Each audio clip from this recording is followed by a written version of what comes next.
تقریباً صبح کے 10 بجے عبداللہ اور مرجان عماد کے گھر آئے تھے، جہاں باقی سب نے ان کا استقبال کیا تھا۔ گل تو ہمیشہ کی طرح اس سے کترا رہی تھی، جبکہ دلاور اور الماس سے کافی خوشدلی سے ملے تھے، کیونکہ وہ دل سے مرجان کے لیے خوش تھے۔ ماما، وہ ابھی سب سے مل ہی رہے تھے جب مرجان کے کانوں میں کلب کی آواز پڑی اور وہ بھاگتا ہوا مرجان کے پاس آیا۔ مرجان نے اسے اپنی باہوں میں اٹھا لیا اور اس کا چہرہ محبت سے چومنے لگی۔ عبداللہ نے حسرت سے اپنے بیٹے کی جانب دیکھا، جو چور نگاہوں سے اسے دیکھ رہا تھا۔ کلب، کیا آپ کے بابا ہیں؟ مرجان نے کلب کو بتایا تو کلب نے حیرت سے اس کی جانب دیکھا، پھر مرجان کے سینے میں چھپ گیا۔ عبداللہ نے اسے مرجان کی باہوں سے لینا چاہا تو پہلے تو کلب کترایا، لیکن جب اس کی باہوں کا تحفظ اور اس کے لمس میں محبت محسوس کی تو آنکھیں بڑی کر کے اسے دیکھنے لگا۔ میں تمہارا بابا ہوں میری جان، عبداللہ نے نم آنکھوں سے اپنے بیٹے کو دیکھتے ہوئے کہا، جو حیرت سے اسے دیکھ رہا تھا۔ پھر کلب نے اس کی ناک اپنے چھوٹے سے ہاتھ میں پکڑی۔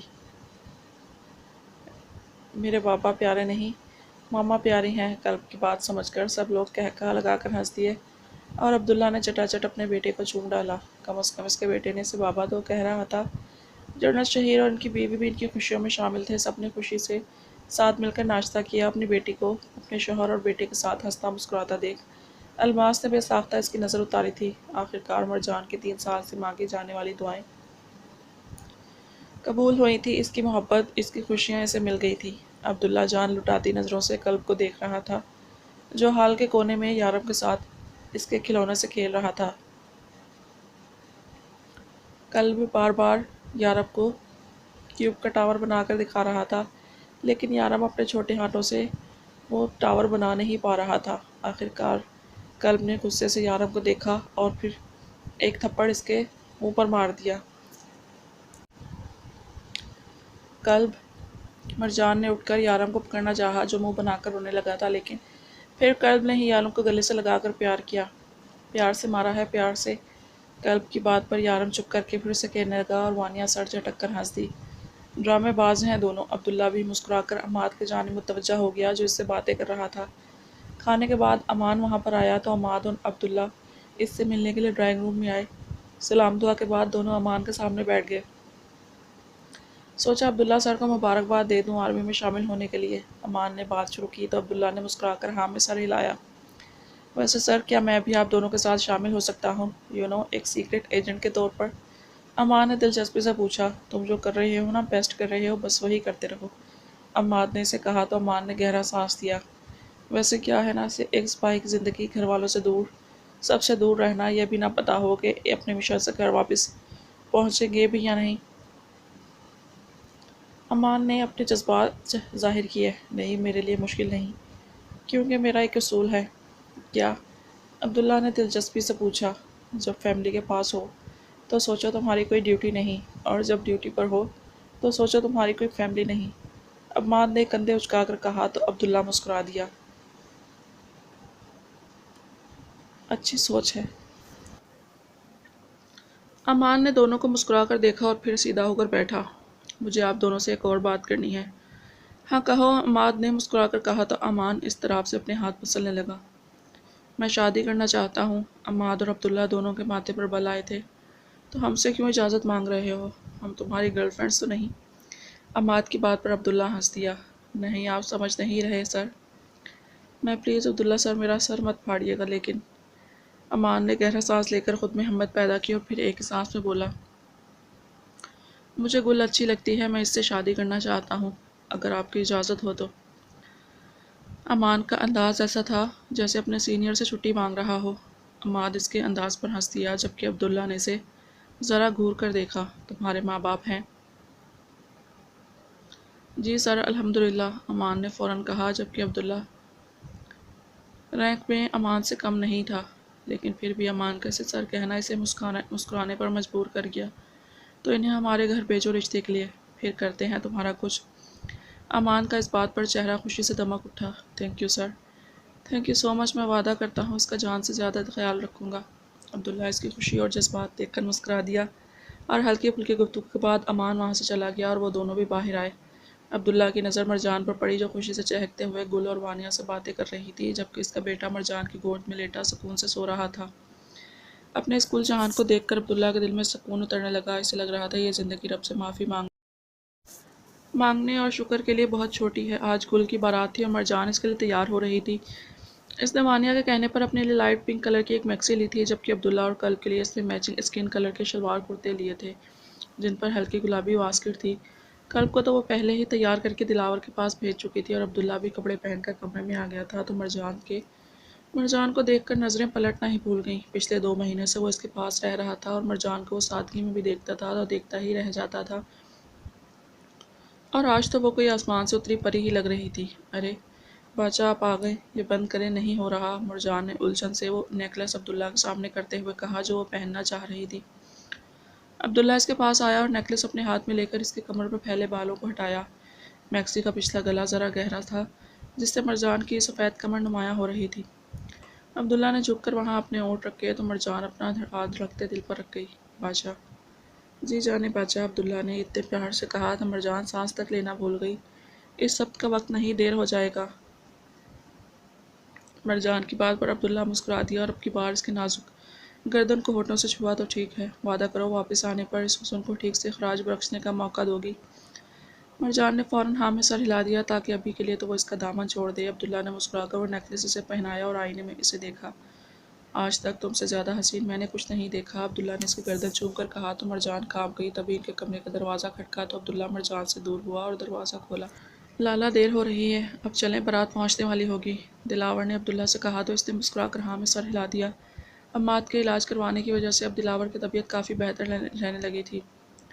عبداللہ واپس آیا، اس کا رویہ اور محبت دیکھ کر دلاور اور گل کا ہر خدشہ، ہر خوف دور ہو گیا تھا۔ اب وہ دونوں عبداللہ کو اپنا بھائی سمجھتے تھے۔ عبداللہ کی نظر دلاور کے بازوؤں پر پڑی جن میں موجود کلب عبداللہ کی جانب جھک رہا تھا۔ عبداللہ نے فوراً اسے اپنی باہوں میں لے لیا اور دلاور کو چلنے کا کہہ کر خود مرجان کے پاس آیا جو مکمل تیار ہو چکی تھی۔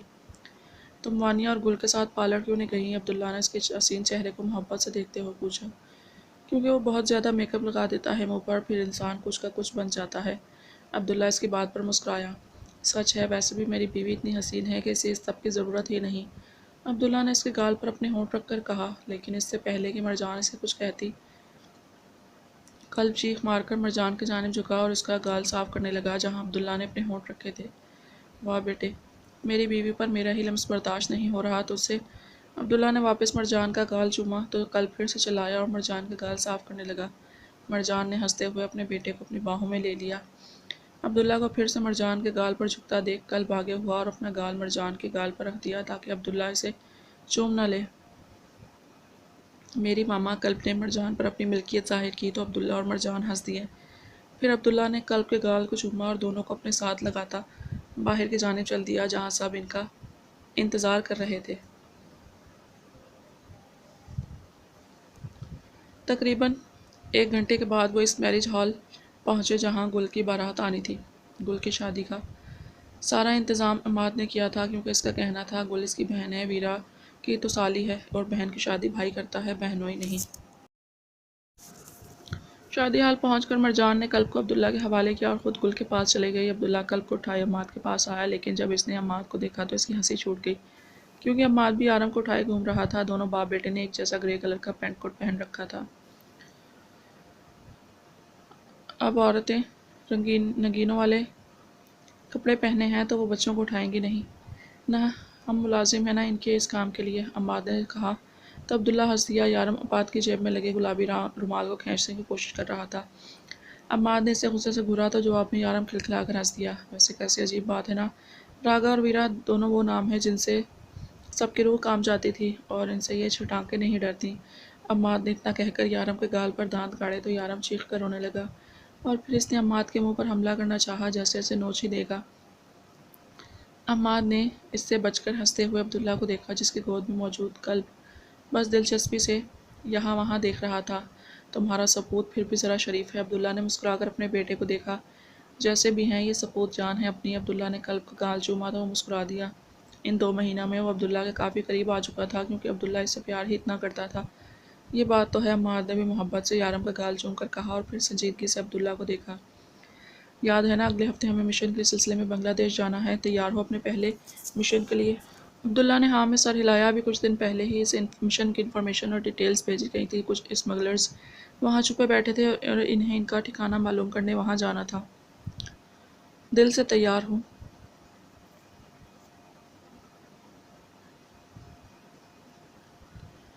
عماد نے مسکرا کر ہاں میں سر ہلایا، تبھی وہاں بارات کی آمد ہوئی، لیکن دولہے کو دیکھ کر دونوں کی آنکھیں حیرت سے پھیل گئیں، کیونکہ امان اس وقت مکمل آرمی یونیفارم میں ملبوس تھا، بس سر پر ٹوپی نہیں تھی۔ اس کو چھٹی نہیں ملی تھی کہ شادی کے لیے؟ عبداللہ نے حیرت سے پوچھا تو عماد اپنے کندھے اچکا گیا۔ پتہ نہیں، مجھ سے کہہ دیتا، پاپا کے سامنے سفارش دلوا کر چھٹی کرا دیتا اس کی۔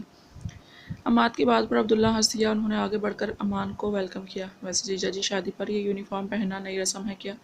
عماد نے شرارت سے اس کے کندھے پر ہاتھ رکھتے ہوئے پوچھا تو امان مسکرا دیا۔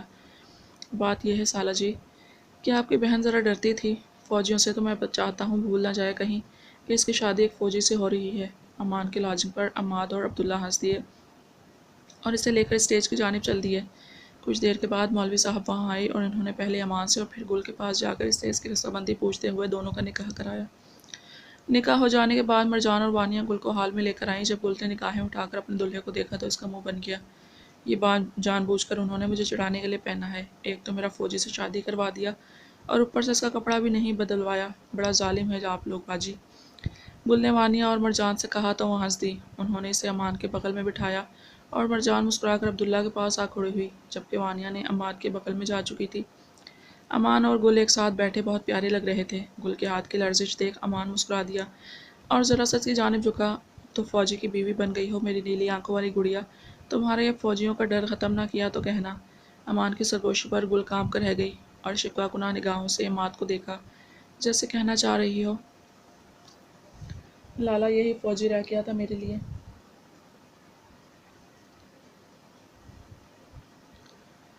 ارے میری بہنا پریشان مت ہو، اور کپڑے بھی ہیں اس کے پاس، ساری زندگی اسے ایک ہی جوڑے میں دیکھ دیکھ کر نہیں گزارو گی۔ عماد کی بات پر سب کے ساتھ ساتھ امان بھی ہنس دیا اور اسے ہنستا دیکھ کر گل کی گھبراہٹ تھوڑی کم ہوئی اور مسکرا دی۔ سب لوگ خوشیوں میں مگن تھے۔ عبداللہ نے مرجان کے کمر میں ہاتھ ڈال کر اسے اپنے ساتھ لگایا اور اسے کان کے قریب جھکا۔ وعدہ یاد ہے نا تمہاری، آج کی رات میری ہے۔ عبداللہ کی بات پر مرجان کے ہاتھ کانپ گئے۔ بچہ سب لوگ ہیں یہاں پر، شرم کرے، مرجان نے گھبراتے ہوئے کہا تو عبداللہ کے لب مسکرا دیے۔ کیسی شرم، اپنی بیوی سے کہہ رہا ہوں بھائی، کسی اور کی بیوی سے تو نہیں کہہ رہا ہے نا کلب؟ عبداللہ نے کلب سے پوچھا جو اس کی گود میں موجود مسکراتے ہوئے مرجان کو دیکھ رہا تھا۔ عبداللہ نے شرارت سے مرجان کے گال کے پاس اپنا منہ کیا تو کلب نے اپنا ہاتھ مرجان کے گال پر رکھ دیا اور چیخ مار کر عبداللہ کو گھورنے لگا۔ جو حکم میرے جگر کے ٹکڑے، عبداللہ نے کلب کا ماتھا چوم کر کہا اور پھر نرمی سے اپنے ہونٹ مرجان کے سر پر رکھتے ہوئے، گل اور امان کی خوشیوں کا حصہ بن گیا۔ ان کی زندگی پر چھائی کالک اب ہٹ چکی تھی اور ان کی زندگی میں بس خوشیاں تھیں جنہیں ان کو اپنے دامن میں بھرنا تھا۔